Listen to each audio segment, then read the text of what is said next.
Well, Tehran is targeting Iranian Kurdish groups in northern Iraq once again. PKK, the Kurdistan Freedom Party, says Iran launched a new round of missile and drone strikes Tuesday on the group's military base across the border. Iran's Revolutionary Guards claim they are targeting, quote, terrorist groups who are supporting the protest movement back in Iran. Well, Tehran says 40 foreigners have been arrested for taking part in anti-government protests without revealing their nationalities. CNN's Jemana Karachi is standing by for us in Istanbul and joins us now. Jemana, good to have you with us. We have been discussing these protests for a couple of months now, but this does sound like a real escalation, Iran intensifying its crackdown. Really is, Linda. What we've seen over the past week is this new wave of protest has erupted across the country, and it appears that the regime's crackdown has also intensified.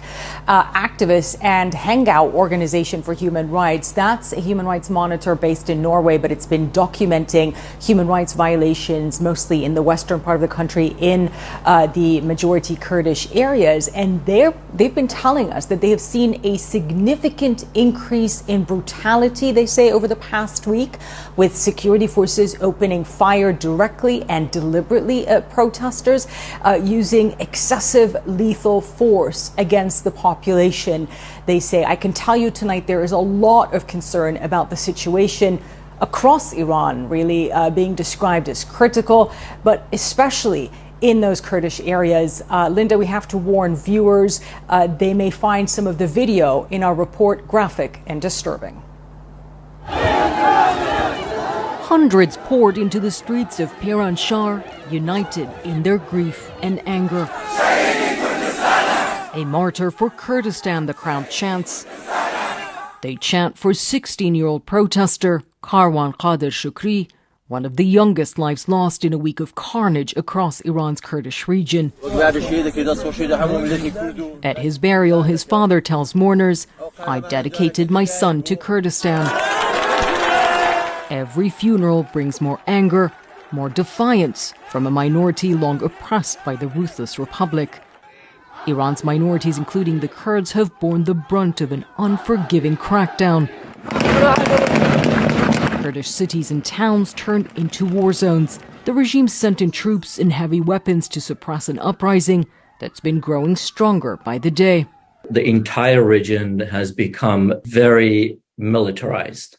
This is quite a planned operation against the Kurds. They very deliberately, indiscriminately are killing the Kurds in every city of Kurdistan. Video after video emerged Monday, capturing the horror unleashed on the town of Javanrud. No respite from the indiscriminate heavy gunfire, not even to retrieve their dead.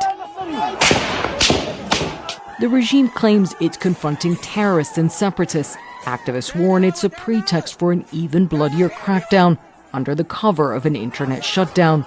Most of the region's now been cut off from the world. Whenever Iranian government is shutting down internet, it means that they want to intensify the crackdown even more and carry out the operations they want to even more freely. Iran's repressive regime hasn't been holding back against its own people, but many fear the worst is yet to come. And Linda, we've been in touch with activists and members of the Hangout team all day trying to get an update on the situation, but they're telling us it is very, very hard for them to get information out of these areas because of the government's internet disruptions. It's disrupting communications in the region, making it very hard for them to get up-to-date information. But with the information that's been trickling out, they've been able to confirm that at least 45 people have been killed since last Tuesday in this crackdown, they say, and more than 1,500 people have been wounded. But they really fear and believe that the numbers are much higher than that, Linda. Yeah, really difficult to get information out. You and the team are doing a really good job trying to get that information to us. Thanks so much.